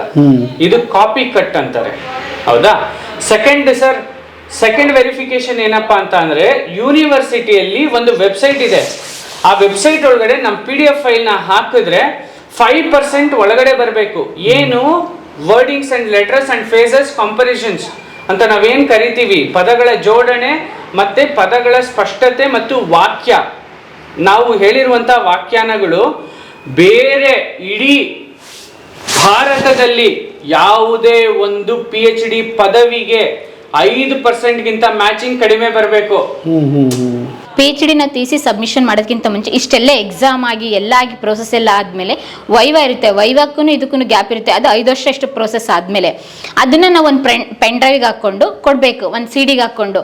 ಯೂನಿವರ್ಸಿಟಿಲಿ ಒಂದು ಸಾಫ್ಟ್ವೇರ್ ಇದೆ, ಅದ್ರಲ್ಲಿ ಚೆಕ್ ಮಾಡ್ತಾರೆ. ಅದ್ರಲ್ಲಿ ಎಲ್ಲೂ ಕಾಪಿ ಮಾಡಿಲ್ಲ ಅಂತ ಗೊತ್ತಾದ್ಮೇಲೆ ನಮ್ದಿದೆ. ನಂದು 0.1% ಏನೋ ಬಂತು ಅಷ್ಟೇ. ನಂದು ಎಲ್ಲೂ ಕಾಪಿ ಮಾಡಿರಲಿಲ್ಲ, ಎಲ್ಲ ಓನ್ ವರ್ಡ್ಸ್ ಆಗಬೇಕಿತ್ತು. ಓನ್ ವರ್ಡ್ಸೇ ಇರಬೇಕಲ್ಲ ಆ್ಯಕ್ಚುಲಿ, ಇಲ್ಲಾಂದ್ರೆ ಅಲ್ಲೇ ರಿಜೆಕ್ಟ್ ಆಗುತ್ತಲ್ಲ, ನಮ್ದು ಅಪ್ಲೈ ಮಾಡೋಕ್ಕೆ ಆಗಲ್ಲ. ಮತ್ತೆ ಕುತ್ಕೊಂಡು ರೀಡ್ ರೈಟ್ ಬರೀಬೇಕಲ್ಲ. 5 ವರ್ಷ 5 ವರ್ಷ ಅಷ್ಟೊಂದು ರಿಸರ್ಚ್ ಮಾಡಿ ಬರಿತಾ ಇದ್ದೀನಿ ಅಂತ ಹೇಳಿದಾಗ ಯಾವುದೋ ಬುಕ್ಕಲ್ಲಿ ನೋಡ್ಕೊಂಡೆ ಇವಾಗ ಅಂಬರೀಷ್ ಅಣ್ಣನ ಬಗ್ಗೆ ಎಷ್ಟೋ ಕಡೆ ಆರ್ಟಿಕಲ್ ಬಂದಿರುತ್ತೆ, ಎಷ್ಟೋ ಬುಕ್ಗಳು ರಿಲೀಸ್ ಆಗಿರುತ್ತೆ, ಅದನ್ನೆಲ್ಲ ಕಾಪಿ ಮಾಡ್ಕೊಂಡು ಆಸ್ ಇಟ್ ಈಸ್ ಹಾಗೆ ಬರೆದ್ರೆ ನಾನು ಬ್ಲೈಂಡಾಗಿ ಬರಿಬೋದು, ಅಲ್ಲಿ ಸಾಫ್ಟ್ವೇರ್ ಬ್ಲೈಂಡಾಗಿ ತೋರಿಸ್ಬಿಡುತ್ತೆ ಸರ್. ಇವಾಗೆಲ್ಲ ವೆಬ್ಸೈಟಲ್ಲೆಲ್ಲ ಇರುತ್ತೆ, ಹಂಗೆಲ್ಲ ಆಗಲ್ವಲ್ಲ. ಹಾಗಾಗಿ ಇದನ್ನ ಏನು ಮಾಡ್ತಾರೆ ಅಂತ ಹೇಳಿದ್ರೆ ಅದೊಂದು ಸರ್ಟಿಫಿಕೇಟ್ ಕೊಡ್ತಾರೆ. ಅದಾದಮೇಲೆ ನಾವು ಮತ್ತೆ ಫೀಸ್ ಕಟ್ಟಿ ಮತ್ತೆ ವೈವೇಕ್ ಪ್ರಿಪ್ರೇಷನ್ ಆಗಿ ಎಲ್ಲ ಸಬ್ಮಿಷನ್ ಆದಮೇಲೆ ಮತ್ತೆ ಶೋಧಗಂಗಾ ಅಂತ ವೆಬ್ಸೈಟ್ ಇದೆ. ಆಲ್ ಓವರ್ ಭಾರತದಲ್ಲಿರುವಂಥ ಎಲ್ಲ ಯೂನಿವರ್ಸಿಟಿಗಳ ಎಲ್ಲ ಲ್ಯಾಂಗ್ವೇಜ್ ಮಹಾಪ್ರಬಂಧಗಳು ಅಲ್ಲಿ ಸಿಗ್ತವೆ. ಅಲ್ಲಿಗೆ ಅಪ್ಲೋಡ್ ಮಾಡ್ತಾರೆ. ಓಕೆ ಆದಮೇಲೆ ಇವಾಗ ನನ್ನ ಥೀಸಿಸ್ನು ಅಲ್ಲಿ ನೋಡ್ಬೋದು. ಅದ್ಭುತ. ಈಗ ಇನ್ನೊಂದು 6 ತಿಂಗಳಲ್ಲಿ ಸಾರ್ವಜನಿಕರಿಗೆ ಸಿಗುತ್ತೆ ಅಲ್ವಾ? 6 ತಿಂಗಳಲ್ಲಿ ಬುಕ್ ಆಗಿ ಸಿಗುತ್ತೆ ಸರ್. ಬುಕ್ ಆಗಿ ಸಿಗುತ್ತೆ. ಓಕೆ. ಇದು ಅಕಾಡೆಮಿಕ್ ಆಗಿ ಅಂದ್ರೆ ನಾವು ಬುಕ್ಕಲ್ಲಿ ಬರೆಯೋದೇ ಬೇರೆ, ಅಕಾಡೆಮಿಕ್ ಅಲ್ಲಿ ಬರೆಯೋದೇ ಬೇರೆ. ಅಂದ್ರೆ ಇಲ್ಲಿ ಮೆಥಡಾಲಜಿಸ್ ಇರುತ್ತೆ, ರಿಸರ್ಚ್ ನಾವು ಯಾವ ರೀತಿ ಮಾಡಿದ್ವಿ ಅಂತ ಬರುತ್ತೆ, ಯಾವ ರೀತಿ ಕಂಪ್ಯಾರಿಸನ್ ಮಾಡಿದ್ವಿ ಅಂತ ಬರುತ್ತೆ.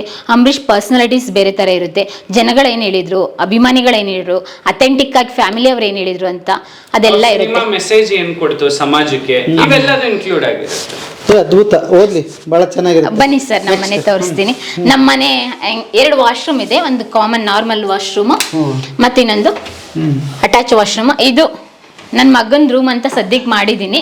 ಅವನ ಆಟ ಸಾಮಾನುಗಳೇ ಇದೆ, ಅದ್ರ ಜೊತೆಗೆ ವರ್ಕ್ ಸ್ಟೇಷನ್ ಕೂಡ. ಇಲ್ಲಿ ಫಸ್ಟ್ ಸಿಸ್ಟಮ್ ಎಲ್ಲ ಇಟ್ಕೋತಾ ಇದ್ದೆ ನಾನು, ನನ್ಗೆ ಬೇಕಾಗಿದ್ದೆಲ್ಲಾನು. ಇವಾಗ ಅಲ್ಲಿ ನಾನು ಮಾಡಿದ್ನೆಲ್ಲ ವರ್ಕ್ ಸ್ಟೇಷನ್ ಅಲ್ಲಿದೆ ಸರ್ ಅಷ್ಟೇ. ಇಲ್ಲಿ ಏನಿಲ್ಲ, ಇವಾಗ ಎಂಟಿ ಆಗ್ಬಿಟ್ಟಿದೆ. ಮೊದ್ಲು ಇಲ್ಲೇ ಎಡಿಟ್ ಮಾಡ್ತಾ ಇದ್ದೆ. ನಮ್ದು ಆಫೀಸ್ ಎಲ್ಲ ಇದೇ ತರ ಸೆಟಪ್ ಮಾಡ್ಕೊಂಡಿದ್ದು ನಾನು ಮತ್ತೆ ಆಕಾಶ್ ಇಬ್ರೆ. ಇಲ್ಲಿ ಏನಿಲ್ಲ ಸರ್, ಎಲ್ಲಿ ನೋಡಿದ್ರು ಬರೀ ನಿಮ್ಗೆ ನಮ್ಮ ಗ್ಯಾಜೆಟ್ಸ್ ಗಳು ಅವು ಇವು ಅವೇ ತುಂಬಿದಾವೆ. ಪ್ರಶಸ್ತಿಗಳು, ಸನ್ಮಾನಗಳು ಎಲ್ಲ ಚೀಲದಲ್ಲಿ ಕಟ್ಟಿಟ್ಬಿಟ್ಟಿದೀವಿ. ಇದೊಂದು ಸ್ವಲ್ಪ ಐಟಮ್ಸ್ ಗಳೆಲ್ಲ ಇಟ್ಟಿದ್ದೀನಿ. ಮತ್ತೆ ಇಲ್ಲಿ ಮೇಲೆ ಎಲ್ಲ ಬುಕ್ ಇದೆ sir, full complete books sir. ನಮ್ಮ ಮನೇಲಿ ನಿಮಗೆ ಅಲ್ಲಿ ಹಿಂದೆ ಚಿನ್ನ, ವಜ್ರ, ವೈಡೂರ್ಯ ಏನು ಸಿಗಂಗಿಲ್ಲ, ಬರೀ ಬುಕ್ಸ್. ಅಲ್ಲಿ ಹಿಂದೆ ಹಾಕಿದ್ ಪ್ಯಾಕ್ ಮಾಡಿ ಹಾಕಿದೀನಿ ಸರ್ ಅದ್ರೊಳಗಡೆ ಎಲ್ಲ. ಫುಲ್ ಬುಕ್ಸ್ ಗಳೇ ಎಲ್ಲ ಚೀಲದಲ್ಲಿ. ಹುಷಾರು. ಅಂದ್ರೆ ನಾನು ಇಷ್ಟು ವರ್ಷ ನಾನು ಜರ್ನಿ ಎಲ್ಲ ಮಾಡಿದ್ನಲ್ಲ, ಕರ್ನಾಟಕದಲ್ಲಿ ಜನ ಏನ್ ಕೊಟ್ರು ಅಂತ ಹೇಳಿದ್ರೆ, ನನಗೆ ಕೊಟ್ಟಿರೋದು ಎಲ್ಲೇ ಹೋದ್ರು ನನಗೆ ಇಂಥ ಅರಿಶಿನ ಕುಂಕುಮ, ಸ್ಯಾರಿಗಳು ಇದೇ ಇದೆ ಸರ್. ಅದ್ ಬಿಟ್ರೆ ಏನೇನು ಇಲ್ಲ. 250 ಸ್ಯಾರಿ ಬಂದಿದೆ. ಕರ್ನಾಟಕ ನಾನು ಬಾಗಲಕೋಟೆಗೆ ಹೋಗ್ತೀನಿ, ಬೇರೆ ಕಡೆ ಬೆಳಗಾಂಗೆ ಹೋಗ್ತೀನಿ, ಯಾವ್ದೊಂದು ಹಳ್ಳಿಗೆ ಹೋಗ್ತೀನಿ, ಅಲ್ಲೇ ಯಾರಿಗೋ ಒಂದು ಇಷ್ಟ ಆಗುತ್ತೆ, ಬನ್ನಿ ಅಕ್ಕಾರ ಅಂತಾರೆ, ಅವ್ರ ಮನೆಗೆ ಹೋದ ಕೊಟ್ಟಿದ್ದೆ. ಅದ್ರಲ್ಲಿ ಒಂದು ವಿಡಿಯೋ ಮಾಡ್ಕೊಟ್ಟಿದ್ದೆ ಇತ್ತೀಚೆಗೆ, ಒಂದು ಕಲ್ಲೂರು ಸ್ಯಾರಿದು. ಬನ್ನಿ ನಮ್ಮ ಶಾಪಿಗೆ ಬಂದು ಒಂದು ವಿಡಿಯೋ ಮಾಡ್ಕೊಡೀನಿ. ಅವ್ರಿಗೆ ತುಂಬ ಚೆನ್ನಾಗಿ ಬಿಸ್ನೆಸ್ ಆಯ್ತಂತೆ. ಅದ್ರ ಜೊತೆಗೆ ಇನ್ನೊಂದು ಬ್ರಾಂಚ್ ಓಪನ್ ಮಾಡಿದ್ರು. ಅದಕ್ಕೆ ಅವರು ವರ್ತ್ ಆಫ್ 25,000 ಒಂದು ಸ್ಯಾರಿ ಗಿಫ್ಟ್ ಮಾಡಿದ್ರು ನನಗೆ. 25,000 ರೂಪಾಯಿ? ಎಂತದ್ರಿ ಸೀರೆ? ಚಿನ್ನದ್ದು ಸರ್. ಅಲ್ಲ, ಮತ್ತೆ 25,000 ರೂಪಾಯಿ ರೇಷ್ಮೆ ಸ್ಯಾರಿ ಅಂತ ಹೇಳ್ಬಿಟ್ಟು ಗೋಲ್ಡ್ ಜರಿ ಇರೋದು ಅಂತ ಹೇಳಿ ಗಿಫ್ಟ್ ಮಾಡಿದ್ರು ಸರ್. 25,000? ಹೌದು. ಯಾಕೆಂತ ಹೇಳಿದ್ರೆ ಎಲ್ಲರೂ ಪ್ರಮೋಷನ್ ಅಂತ ಬಂದಾಗ ಅಷ್ಟೇ ಕೊಡಿ ಇಷ್ಟೇ ಕೊಡಿ ಅಂತ ಚಾರ್ಜ್ ಮಾಡ್ತಾರಲ್ಲ, ನಾನು ಅಷ್ಟೇನು ಚಾರ್ಜ್ ಮಾಡಲ್ಲ. ಅಂದ್ರೆ ನಿಮ್ಗೆ ಎಷ್ಟು ತಿಳಿಯುತ್ತೆ ಅಷ್ಟು ಕೊಡಿ ಅಂತ ಹೇಳಿ, ಟ್ರಾವೆಲಿಂಗ್ ಒಂಚೂರು ಕೊಡಿ ಅಂತ ಹೇಳ್ತೀನಿ. ಇತ್ತೀಚೆಗೆ ಮುಂಚೆ ಕೇಳ್ತಾ ಇರ್ಲಿಲ್ಲ, ಅವರೇ ನೋಡಿ ಬನ್ನಿ ಅಂತ ಹೇಳಿ ಅವ್ರು ಇದೊಂದು ಸ್ಯಾರಿ ಗಿಫ್ಟ್ ಮಾಡಿದ್ರು. ಇನ್ನೊಂದು ಬೆಳಗಾವಿದು ಒಂದು ಸ್ಯಾರಿ ಮಾಡಿದ್ದೆ, ಸೀರೆ ಅಂಗಡಿದೆ. ಅವರು ಪಾಪ ಬೆಳಗಾವಿಗೆ ಹೋದಾಗ ಸಂಗೊಳ್ಳಿ ರಾಯಣ್ಣ ಸ್ಟೋರಿ ಮಾಡ್ಕೋದಾಗ ಅವರು ಇದ್ ಮಾಡಿದ್ರು. ಇದು ಅವ್ರ ಒಂದು 15,000 ಸ್ಯಾರಿ. ಅವ್ರದ್ದು ಒಂದು ಫಸ್ಟ್ ಮಾಡಿದಾಗ ಅವ್ರದ್ದು ಏನೂ ಇರ್ಲಿಲ್ಲ ಸರ್, ಎಂತ ಇರ್ಲಿಲ್ಲ. 1-2 ಮಷಿನ್ ಇತ್ತು. ನೇಕರ್ ಅವರು ಈ ಸಲ 2ನೇ ಸಲ ಹೋದಾಗ ನಮ್ಮ ವಿಡಿಯೋ ತುಂಬಾ ಚೆನ್ನಾಗಾಗಿ ಅವ್ರ ಕೈ ಹಿಡಿದು 17 ಮಷಿನ್ ಏನೋ ಹಾಕಿದ್ರು. ಅವೆಲ್ಲ ಕ್ರೋಸ್ ಟುಗೆದರ್ ಅಲ್ಲ, ನೇಗೆ ಮಷಿನ್ ಎಲ್ಲ ಅದನ್ನೆಲ್ಲ ಹಾಕಿರಲ್ಲ. ಹಂಗಾಗಿ ಅವರು ಒಂದು 25 ಸ್ಯಾರಿ ಮನೆಗೆ ಕಳ್ಸಿದ್ರು ನನಗೆ. 25 ಸ್ಯಾರಿ, ಅದರಲ್ಲಿ ಒಂದು 5 ಸ್ಯಾರಿ 10,000 ಇದ್ದು. ಈ ತರದ್ದು ಫುಲ್ ಎಲ್ಲ 25 ಸಾರಿ ಕಳಿಸಿದ್ರೆ 25 ಸ್ಯಾರಿ ಕಳಿಸಿದ್ದಾರೆ. ಇದೊಂದು ಹಾಕೊಳ್ಳಿ, ಒಂದು ನಿಮಿಷ ಒಂದು ಫೋಟೋ ತಗೋ. ಒಂದ್ ಸೆಕೆಂಡ್ 25 ಅಲ್ಲ ರೀ, ಇದು 10,000 ಸರ್. 10,000 ಸ್ಯಾರಿ. ನಮ್ಗೇನು ಇದೆ ಭರ್ಜರಿ ಕಾಣಿಸ್ತಾ ಇದೆ. 10,000 ಸ್ಯಾರಿ. ಅಂದ್ರೆ ಇದನ್ನ ನಾನು ಸ್ಯಾರಿ ಹೊಲಿಸ್ತಾ ಇರ್ಲಿಲ್ಲ, ನನ್ನ ತಂಗಿ ಮದ್ವೆ ಇತ್ತು ಅದಕ್ಕೋಸ್ಕರ ಹೊಲಿಸ್ತೆ ಸರ್ ಅಷ್ಟೇ. ಹಿಂಗೆ ಅಂದ್ರೆ ಒಂದ್ ಖುಷಿ ಆಗೋದು ಏನು ಅಂದ್ರೆ, ಈ ಗಿಫ್ಟ್ದು ಒಂದ್ ಇದ್ರೆ ಅಷ್ಟು ಪ್ರೀತಿ ಮಾಡ್ತಾರಲ್ಲ ಜನ. ಅದೇ ಇನ್ನೊಂದ್ ಸ್ಯಾರಿ ಹೇಳಿದ್ನಲ್ಲ, ಈ ತರದವೇ ಒಂದು 10 ಸ್ಯಾರಿ ಕಳ್ಸಿಕೊಟ್ಟಿದ್ದಾರೆ ಸರ್, 10,000 ಅಂತ ಹೇಳಿ. ಅದ್ರಲ್ಲಿ ಇದು ಒಂದ್ ಸ್ಯಾರಿ ಸರ್. ಎಲ್ಲ ರೇಷ್ಮೆ ಸೀರೆನೆ. ಆಮೇಲೆ ಅವ್ರು ಹೇಳಿದ್ರು ನಿಮ್ಗೆ ಏನಾರು ಕಸ್ಟಮೈಸ್ ಸ್ಯಾರಿ ಮಾಡ್ಕೊಡ್ಬೇಕಂತ.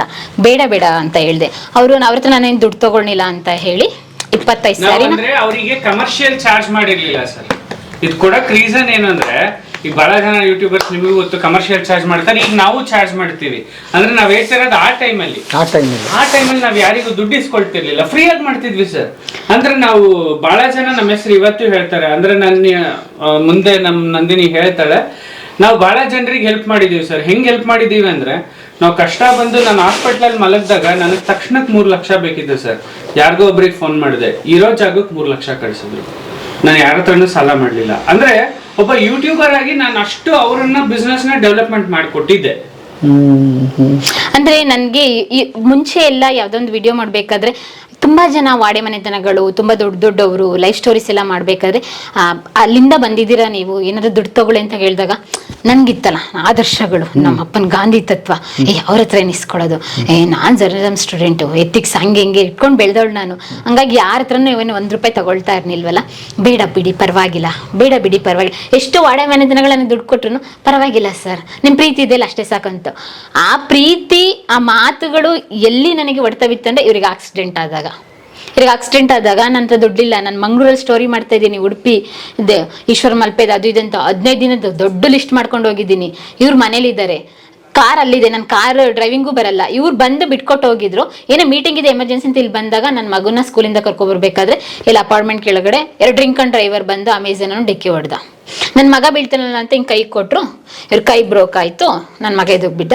ನನ್ನ ಮಗ ಎಷ್ಟು ಅಲ್ಲಿ ಸುತ್ತಮುತ್ತ ಇರೋರು ಯಾರು ಮಾಡ್ತಾ ಇಲ್ವಂತೆ, ಅಂದ್ರೆ ಅಪಾರ್ಟ್ಮೆಂಟ್ ಒಳಗಡೆ ಆಗಿರೋ ಮಾಡೋರು, ಜಸ್ಟ್ ಇನ್ನು ಹೊರಗಡೆ ಯಾರು ಕಾಲ್ ಮಾಡಿ ಯಾರಿಗಾರು ಅಂದ್ರೆ ಇವ್ರಿಗೆ ಆಗ್ತಾ ಇಲ್ಲ, ಇಲ್ಲಿ ಎಲ್ಬೋ ಎಲ್ಲ ಜಾಯಿಂಟ್ ಬಿಟ್ಟು ಹೋಗ್ಬಿಟ್ಟಿದೆ, ಇಲ್ಲಿ ಬ್ರೋಕ್ ಆಗಿದೆ, ಏನ್ ಮಾಡಂತ. ನನ್ನ ಮಗ ಎಮರ್ಜೆನ್ಸಿ ಆಗಿ ಕಾಲ್ ತೆಗೆದು ನಮ್ಮ ಹುಡುಗರಿಗೆ ಫೋನ್ ಮಾಡಿ, ಹೆಂಗೆ ಸರ್ ಬಹಳ ಜನ ಏನ್ ಅನ್ಕೋತಾರ ಗೊತ್ತ್ರಿ, ಮಕ್ಳುಗಳಿಗೆ ಮೊಬೈಲ್ ಕೊಟ್ಟು ಹಾಳು ಮಾಡ್ತಿದೀವಿ ನಾವು. ನೋಡಿ, ಟಿವಿ ನೋಡ್ಬಾರ್ದು ಅಂತಾನು ನಾನೇ ಹೇಳ್ದೆ, ಮೊಬೈಲ್ ಕೊಡ್ಬಾರ್ದು ಅಂತಾನು ನಾನೇ ಹೇಳ್ದೆ. ಮಕ್ಕಳು ಕಾರ್ಟೂನ್ ನೆಟ್ವರ್ಕ್ ನೋಡಿ ಹಾಳಾಗ್ತಾ ಇದ್ದಾರೆ ಅಂತ. ಆದ್ರೆ ನಾನು ನನ್ನ ಮಗನಿಗೆ ಮೊಬೈಲ್ ಕೊಟ್ಟು ಕಾರ್ಟೂನ್ ನೆಟ್ವರ್ಕ್ ತೋರಿಸ್ಕೊಡ್ಲಿಲ್ಲ. ನಾನು ಕಷ್ಟದಲ್ಲಿದ್ದಾಗ ನನಗೆ ಹೇಗೆಲ್ಲ ನೀನ್ ಸೇಫ್ ಮಾಡ್ಬೇಕು ಅನ್ನೋದು ಕಲ್ಸ್ಕೊಟ್ಟಿದ್ದೆ. ಫಾರ್ ಎಕ್ಸಾಂಪಲ್, ಕಷ್ಟ ಬಂದಾಗ ಇಮಿಡಿಯೇಟ್ ಆಗಿ ಯಾರಿಗೆ ಫೋನ್ ಮಾಡಬೇಕು, ಮಮ್ಮಿಗೆ ಫೋನ್ ಮಾಡಬೇಕು, ಹೆಂಗ್ ಫೋನ್ ಮಾಡಬೇಕು, ಹೆಂಗ್ ಡೈಲರ್ ಓಪನ್ ಮಾಡೋದು, ನನ್ನ ಪಾಸ್ವರ್ಡ್ ಏನು ಅನ್ನೋದು ಅವನಿಗೆ ಗೊತ್ತು. ಇವತ್ತು ಎಲ್ಲದೂ ಗೊತ್ತು, ಪ್ರತಿಯೊಂದು ಅಪ್ಲಿಕೇಶನ್ ಪಾಸ್ವರ್ಡ್ಸ್ ಗೊತ್ತು.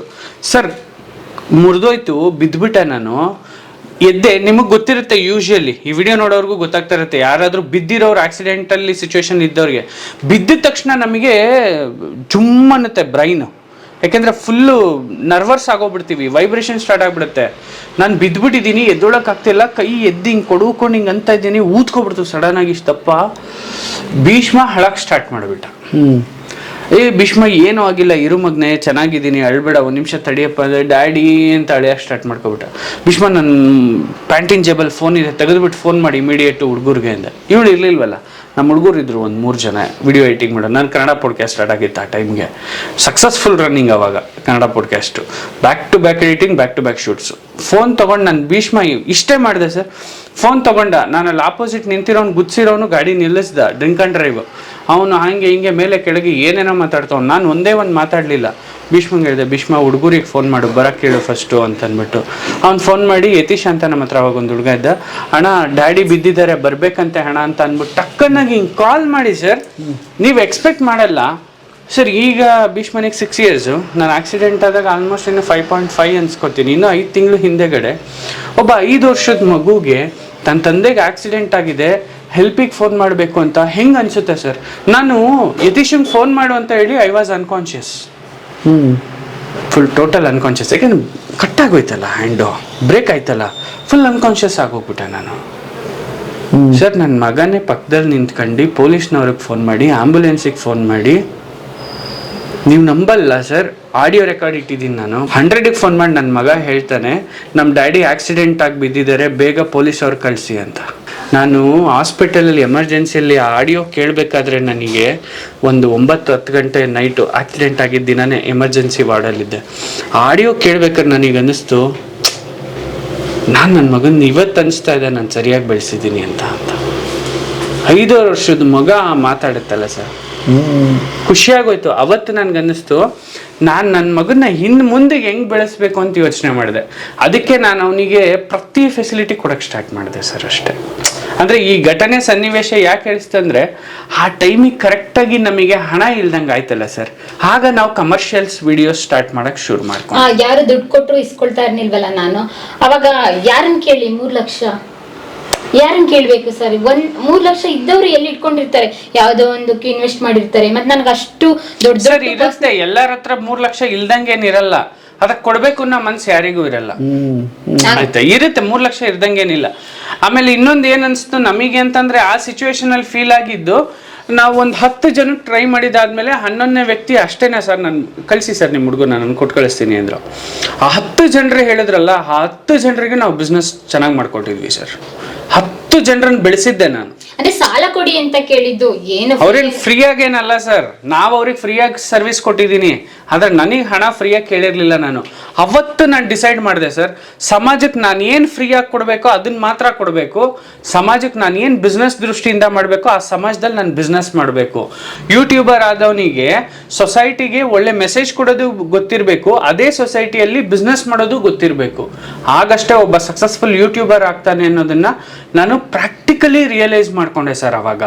ಅವಾಗಿಂದ ನಾನು ನಂದೇ ಆದ ಒಂದು ಬಜೆಟ್ ಸ್ಟಾರ್ಟ್ ಮಾಡಿದೆ, ನಂದೇ ಆದ ಒಂದು ಯೂಟ್ಯೂಬ್ ಚಾನಲ್ಗೆ ಕಾಸ್ಟಿಂಗು ಪ್ರೈಸಿಂಗ್ ಅನ್ನ ಸೆಟ್ ಮಾಡಿದೆ.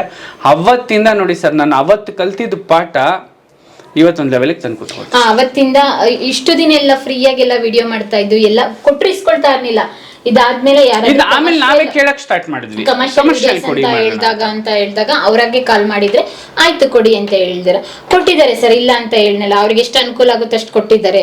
ಮುಂಚೆ ಫ್ರೀಯಾಗಿ ಮಾಡೋದಕ್ಕಿಂತ ಇವಾಗ ಬೆಟರ್, ಅಂದ್ರೆ ಲೈಫ್ ಕಲ್ಸ್ಕೊಡುತ್ತೆ ಅಂದಲ್ಲ. ಆಗ ನಾನು ಏನ್ ಮಾಡ್ಲಿ, ಒಬ್ಳೆ ಅಲ್ಲಿದ್ದೀನಿ, ಇಲ್ಲಿ ಯಾರು ನೋಡ್ಕೊಳ್ಳೋರಿಲ್ಲ, ಎಂಪ್ಲಾಯಿ 2 ಇಲ್ಲಿದ್ದಾರೆ, ನನ್ನ ಜೊತೆ 2 ಇದ್ದಾರೆ. ಕಾರ್ ಡ್ರೈವಿಂಗ್ ಬರಲ್ಲ ನನ್ಗೆ, ಇನ್ನು ಕಾರ್ ಡ್ರೈವಿಂಗ್ ಕಲ್ತಿರ್ನಲ್ಲಿ. ಇವ್ರು ಯಾವ್ದೇ ಎಮರ್ಜೆನ್ಸಿ ಮೀಟಿಂಗಿಗೆ ಮಗುನ್ ಕರ್ಕೊ ಬರ್ತೀನಿ ಅಂತ ಬಂದಿದ್ದು, ಆಮೇಲೆ ಅಲ್ಲೇನೋ ರಾತ್ರಿ ಕಾರ್ ಬುಕ್ ಮಾಡ್ಕೊಂಡು ಪರ್ ಡೇಗೆ 5,000 ಕೊಟ್ಕೊಂಡು ಇಲ್ಲಿ ಕರ್ಕೊಂಬರಷ್ಟು ನಾನು ಬರೋಷ್ಟು ಆಪರೇಷನ್ ಆಗ್ಬಿಟ್ಟಿತ್ತು. ದುಡ್ಡು ಅಡ್ಜಸ್ಟ್ ಮಾಡ್ಕೊಂಡು ಆಪರೇಷನ್ ಮಾಡಿಸ್ಕೊಂಡಿದ್ರು. ಸರಿ ಆಯ್ತು ಅಂತೇಳಿ ಮನೆ ಕರ್ಕೊಬಂದು, ಈ ಕಡೆ ಜಾಯಿಂಟ್ ಎಲ್ಲ ಬಿದ್ದೋಗಿತ್ತು, ಈ ಕಡೆ ಫುಲ್ ಕಟ್ಟು ಎಲ್ಲ ತೊಳೆಯೋದ್ರಿಂದ ಹಿಡ್ದು ಬಳಿಯೋದ್ರಿಂದ ಹಿಡ್ದು ಎಲ್ಲ ಸೇವೆ ಕನ್ನಡ ಪಾಡ್ಕಾಸ್ಟ್ ಸತ್ತೋಯ್ತು. ಅಷ್ಟು ಪೀಕಲ್ಲಿ ಇದ್ದಿದ್ದು ಸತ್ತೋಗ್ಬಿಡ್ತು ಸರ್. ಅದ್ರ ಕತೆ ಹೇಳ್ತೀನಿ. ಇಲ್ಲಿದೆಯಲ್ಲ ಸರ್, ಈ ಸೀರೆಗಳು ಅಷ್ಟೇ ನಮ್ಗೆ ಆಡಿಯನ್ಸ್ ಇವರೇ ಕೊಟ್ಟಿದ್ರದು. ಯಾರು ನಾನು ಫುಲ್ ನಮ್ಮ ಯಾವ ಊರಿಗೆ ಹೋಗ್ತೀನಿ ಅವ್ರ ಮನೇಲಿ ಇವರು ಕೊಟ್ಟಿರೋಂಥ ಸೀರೆ. ನಮ್ಮ ಆಕಾಶ್ ಕೊಡ್ಸಿರೋದೇ 3 ಸೀರೆ ಸರ್. ಅದು ಒಂದು ಫಸ್ಟ್ ಮದುವೆ ಆದಾಗ ಯಾವುದೊಂದು ಗೌರಿ ಹಬ್ಬಕ್ಕೆ ನಾನು ಹಠ ಮಾಡಿದೆ.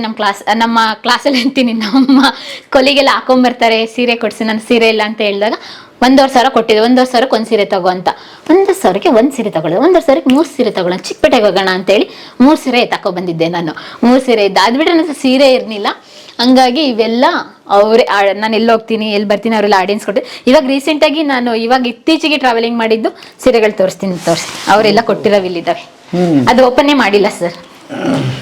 ರೀಸೆಂಟಾಗಿ ನನಗೆ ಹೋಗಿದ್ನಲ್ಲ, ಇವಾಗ ಬಾಗಲಕೋಟೆಗೆಲ್ಲ ಹೋಗಿದ್ನಲ್ಲ, ಲಾಂಗ್ ಜರ್ನಿ ಮಾಡಿದ್ದು ಅಲ್ಲಿದ್ದು.